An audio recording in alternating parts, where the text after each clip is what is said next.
1, 2, 3, 4, 5. Bisa dipercepat? Baru tangan kanan ini, nanti tangan dua-duanya bisa apa enggak? 1, 2, 3, 4, 5. 1, 2, 3, 4, 5. 1, 5, 3, 4, 2. Kemeng enggak? Lumayan ya. Nah, itu bisa sahabat-sahabat latihkan, bisa tangan kiri, tangan kanan, karena selama ini kita sudah lelah mejet HP, hampir kita tidak menggunakan psikomotorik kita, kan kayak gitu ya. Terima kasih, hebat untuk kita semuanya, karena temanya memang perempuan hebat untuk mencetak generasi yang hebat. Nah, terima kasih Gus Nasih dan Dr. Hakam yang telah memberikan materi kepada kita semuanya. Materi saya ada di sini dan tadi juga sudah saya share di grup.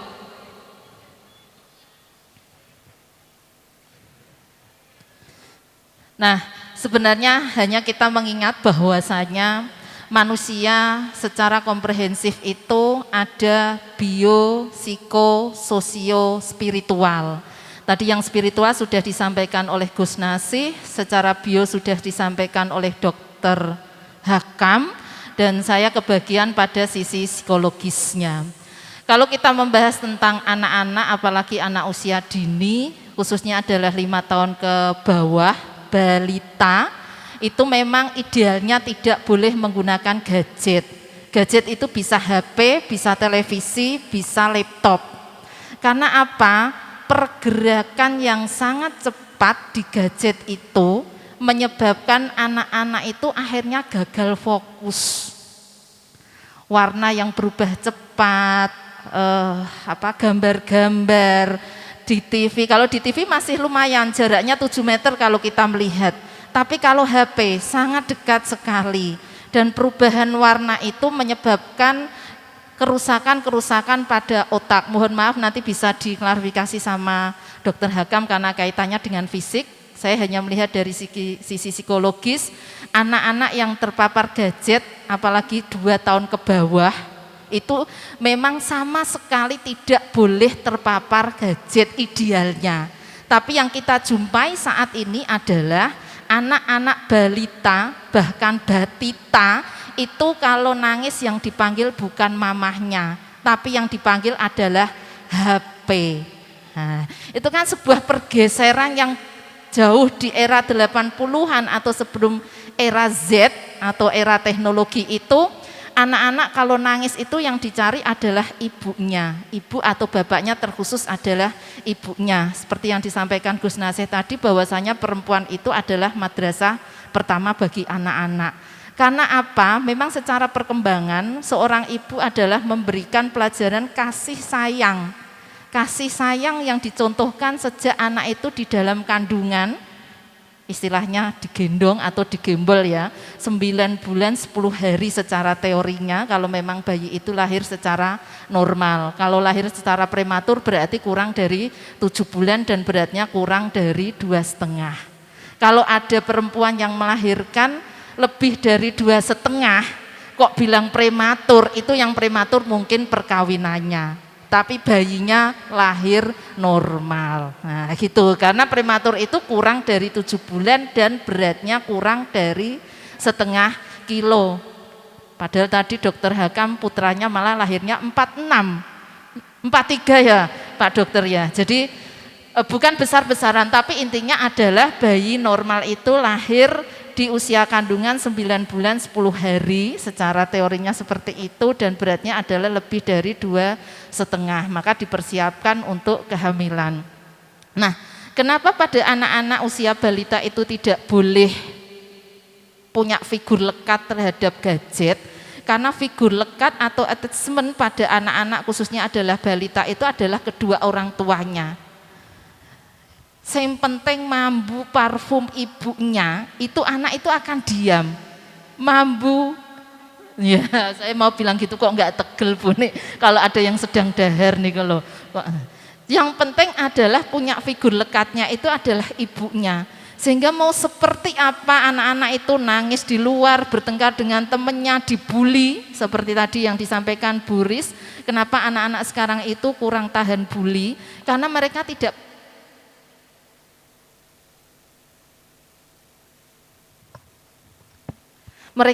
punya figur lekat. Karena apa? Tidak dipungkiri sekarang ini banyak perempuan yang ada di ranah publik. Maka memang kita tunggu ketika perempuan habis melahirkan itu bisa memberikan ASI 6 bulan biar anak itu merasa nyaman hanya dengan ibunya. Tapi ketika ibunya itu 1-2 bulan setelah melahirkan itu kerja, akhirnya figur lekat anak itu berganti-ganti. Kadang dengan eyangnya, kadang dengan babysitternya, dan berganti-ganti yang menyebabkan anak itu tidak punya figur lekat. Padahal secara psikologis kalau kita membahas tentang attachment, anak yang memiliki figur lekat itu akan merasa nyaman. Ketika anak itu nyaman, saat nanti dia 2 tahun siap untuk berada di lingkungan pendidikan, sekarang ini kan PIAUD usia 2 tahun sampai 4 tahun atau 5 tahun kan kayak gitu ya sebelum TK. Nah, ketika dia sudah memiliki rasa nyaman, maka dia siap 2 tahun itu untuk berinteraksi dengan teman-temannya di lingkungan sosial. Maka kebutuhan bio, kebutuhan psikis sudah terpenuhi, dia siap untuk menjalani kebutuhan sosialnya berinteraksi dengan orang di luar keluarganya. Tapi kalau pengalaman kecil, dia 1 bulan ditinggalkan ibunya, tidak disalahkan ya kalau ibu-ibu itu karir. Cuman bagaimana memberikan ruang psikologis bagi anak-anaknya. Karena tadi sudah disampaikan sekarang ini ada donatur ASI atau kalau saya dengar juga di kota besar itu ada istilah tukang ojek ASI. Jadi mengantarkan ASI untuk perempuan-perempuan yang bayinya ditinggal di rumah. Karena menurut WHO ada 10 hak untuk anak. Di antaranya adalah tumbuh dan kembang. Tumbuhnya itu ya kalau bayi memang usia 0 sampai 2 tahun itu adalah makanannya melalui ASI. Mulut. Nah, mulut itu secara teorinya bukan untuk menelan tapi untuk menghisap. Nah, jadi kalau kita kaitkan dengan kebutuhan-kebutuhan pada usia anak, usia 0 sampai 2 tahun itu adalah kebutuhan oral, kebutuhan untuk menghisap. Jangan sampai keburu-buru tidak diperbolehkan untuk menghisap. Mas gede kok ngempong. 2 tahun itu memang fase oral dan secara agama nanti kalau ditanyakan sama Gus Nasih itu adalah usia sebelum disapeh. Jadi memang dia masih dekat dengan seseorang khususnya adalah ibunya yang memberikan kebutuhan, yang melindungi dia. Kita lihat di masyarakat itu kalau ada anak usia 2 tahun ditanya sama orang lain namanya siapa? Yang jawab kan ibunya. Tanda bahwasanya dia itu punya seseorang yang bisa melindungi. Nah, karena dipersiapkan di usia 3 tahun nanti anak-anak itu sudah berinteraksi dengan orang lain. Yang kedua adalah tadi juga disinggung bahwasanya di dalam pendidikan agama itu tidak hanya membaca, tidak hanya tilawah, tidak hanya hikmah, tidak hanya operasional atau tazkiyah. Ada 4 hal tadi yang disampaikan oleh Gus Nasih, bahwasanya apa yang dilakukan oleh anak-anak itu butuh praktek. Maka di usia 3 tahun anak-anak itu adalah fase anal, fase anus maksudnya, bukan saru loh ya ini bahasnya. Fase anal itu teorinya adalah anak itu mulai latihan untuk mengendalikan nafsu. Jadi kita bisa mencontohkan anak-anak kalau 0 sampai 2 tahun kan mau pipis aja, berak aja, kan dia nggak ada aturan. Tapi ketika 3 tahun dia sudah ada tuntutan sosial, kalau dia mau pipis nunggu ke kamar kecil. Nah ini ada kekhawatiran secara psikologis ketika anak-anak usia 3 tahun masih dikasih pampers. Dia tidak akan kenal tentang emosi jijik akhirnya. Nggak tahu mau buang kotoran itu harus ditahan, nunggu ke WC itu enggak ada. Nah, ketika dipakein pampers sampai usia 3 tahun, padahal 3 tahun itu adalah kesempatan dia untuk latihan toilet training atau latihan untuk ke toilet. Dan itu sebenarnya bukan hanya secara fisik, tapi latihan anak-anak untuk mengendalikan hasrat. Kalau hasratnya anak-anak kecil kan paling pipis BAB, tapi kan anak itu nanti tumbuh dan kembang. Semisal anak remaja punya hasrat seksual, gung di pasangan, dia caranya menyampaikan penyalurannya. Nah sebenarnya latihannya itu ya di usia 3 tahun itu. Bahkan guyonannya Anak-anak yang perokok atau yang masih apa istilahnya memuaskan daerah oralnya ketika usia remaja atau usia dewasa, berarti usia oralnya itu tidak tuntas. Mohon maaf yang perokok ya, tadi mas-masnya masih ngerokok bisa tanya sama bapak ibunya, dulu itu disusui sampai 2 tahun apa enggak, gitu ya dok, ya Gus Naseng ya. Karena fase oralnya tuntas atau tidak, kalau enggak tuntas ya masa remaja, masa dewasa, masih saja mempermainkan pada daerah menghisap-hisapnya. Nah, ngerokok itu kan salah satu aktivitas menghisap. Nah, ada indikasi kalau remaja atau dewasa ngerokok itu berarti fase oralnya tidak tuntas. Nah, begitu juga di era anal usia 3 tahun, anus. Ketika anak itu tidak diajarkan tentang membuang sesuatu pada tempatnya, entah itu sampah, khususnya adalah latihan untuk ke toilet kan kayak gitu ya.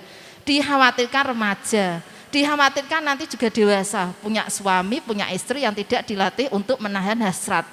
Lihat perempuan cantik di luar tertarik. Nah, akhirnya ada indikasi laki-laki atau perempuan yang suka jajan di warung remang-remang. Indikasinya ke situ. Meskipun tidak harus ditakuti nggih, maksudnya perkembangan itu tetap ada pembelajaran-pembelajaran di kehidupan selanjutnya. Yang ketiga adalah sedikit lagi, yang ketiga adalah usia balita itu adalah usia 5 tahun, yakni usia anal atau tidak, usia genital. Oral, anal, genital. Genital itu adalah organ kelamin. Sehingga kalau kita lihat anak-anak usia 5 tahun itu mempermainkan alat kelaminnya sendiri. Lihat anak-anak atau ibu-ibu yang sahabat-sahabat yang saat ini jadi guru di TPQ. Usia 5 tahun itu anak-anak itu suka mungkin menyingkap rok temennya yang perempuan atau yang laki-laki ngelorotke katoke koncone. Genen sedang pengen podo tahura karo koncone, usia 5 tahun. Nah, secara psikologis itu memberikan informasi kepada orang tua bahwasanya anak-anak mulai dilatihkan menyebut alat kelaminnya. Alat kelamin perempuan namanya vagina, alat kelamin perempuan laki-laki namanya penis. Sehingga dia tidak akan penasaran. Kalau dia penasaran di usia remaja atau dewasa, lak medeni nggih ra. Niliki roke kanca-kancane di usia SMP atau SMA. Blaik kan kayak gitu ya. Nah, itu sebenarnya kalau kita membahas tentang tahapan-tahapan perkembangan pada anak-anak, tugas-tugas perkembangannya, 3 tugas itu tuntas, diharapkan kedepannya anak-anak itu akan menjalani kehidupan secara normal. Fase oral, fase anal, fase genital. Fase genital itu maksudnya fase alat kelamin.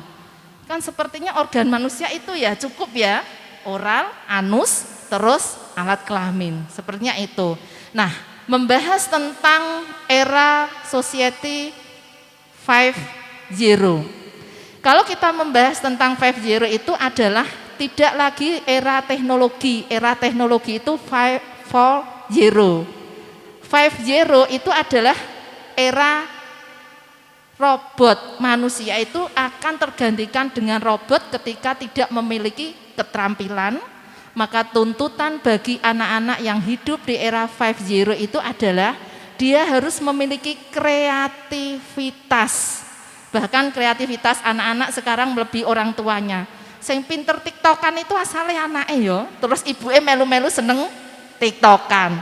Lama-lama akhirnya keterampilan yang keempat, kolaborasi. Nah, jadi keterampilan yang perlu dimiliki oleh anak-anak era 5.0 itu adalah yang pertama itu adalah kreatif. Yang kedua adalah berpikir yang kritis. Anak-anak sekarang itu sangat mudah untuk menyampaikan apa yang dia rasakan. Bu, saya baru bad mood.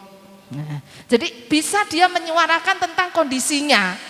Kalau dulu di era 70-an kelahiran saya, tidak berani bilang sama bapak ibu. Bukan isen, karena memang pendidikannya seperti itu, tidak boleh bersuara.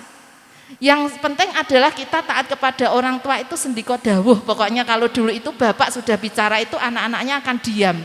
Tapi di era 5.0 ini, anak-anak itu sangat kritis, berpikir kritis. Sehingga tidak salah ketika kita melihat anak-anak sekarang itu lebih perkembangannya atau pemahaman tentang masa depannya itu lebih cepat dibanding orang tuanya. Bapak ibunya mungkin HP-nya masih jadul-jadul kan kayak gitu ya, tapi anak sudah bisa nyebuti ibu apel kerowak kan kayak gitu, apel kerowak wopo kan kayak gitu ya ibunya. Nah maka orang tua harus kekinian.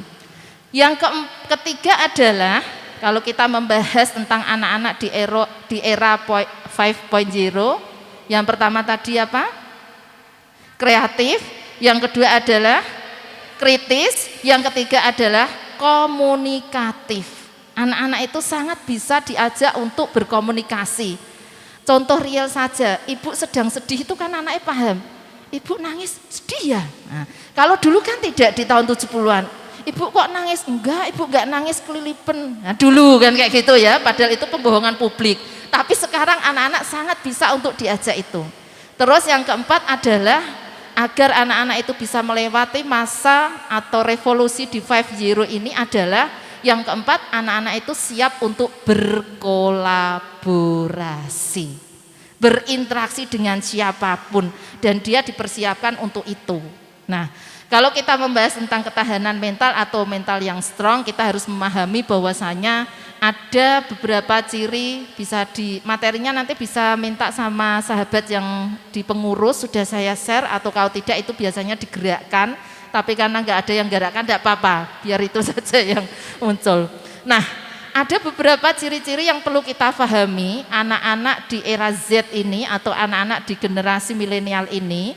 Yang pertama adalah anak-anak itu memiliki ambisi. Dia sangat ambisius. Ambisi itu diikuti dengan upaya-upaya yang sangat tinggi. Semangatnya sangat tinggi kalau kita lihat anak-anak sekarang. Maka kalau dulu itu kita di leske, kita ikut apa itu kan dipaksa. Sekarang itu anak-anak malah yang minta. Ya, jadi anak-anak itu sampai kewalahan kalau minta sama orang tuanya, Bu, aku leske ini Bu, biar nanti jadi seniman, leske piano. Bu, saya leske ini Bu, tari, biar nanti saya bisa ikut sinetron apa dan lain sebagainya. Tanda-tanda anak-anak itu adalah anak-anak di era Z ini adalah anak-anak yang sangat ambisius.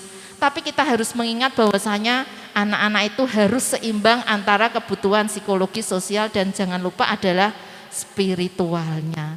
Kekuatan agama yang akan menyebabkan ambisi anak itu tetap terkontrol sesuai dengan nilai-nilai agama. Nah, harapan besar kita adalah dengan materi atau informasi yang kita dapatkan sekarang ini, kita bisa membantu mengelola anak-anak kita yang memang lahir di era milenial. Mereka sangat mudah berkomunikasi dengan siapapun, maka orang tua juga jangan gaptek ketika melihat anaknya itu punya FB. Ibu yo saiki duwe FB. Bunik betul ya sekarang punya FB ya. Terus nanti IG, nanti juga punya Twitter dan lain sebagainya. Sebenarnya bukan apa-apa, bukan orang tuanya pengen eksis, tapi orang tuanya pengen mengikuti anaknya itu followernya siapa, dia berteman dengan siapa dan lain sebagainya. Karena sekarang banyak dijumpai anak-anak itu hilang ketika tidak mengaktifkan lokasi atau HP-nya diaktifkan tapi lokasinya tidak diaktifkan sehingga tidak tahu anak-anak itu berada di lokasi mana. Nah, maka besar harapan kita ibu-ibu sebagai madrasah pertama bagi anak-anak di dalam keluarga juga memberikan pendidikan yang terbaik agar anak itu bisa menjadi generasi penerus untuk masyarakat Indonesia. Terima kasih. Wassalamualaikum warahmatullahi wabarakatuh. Waalaikumsalam warahmatullahi wabarakatuh.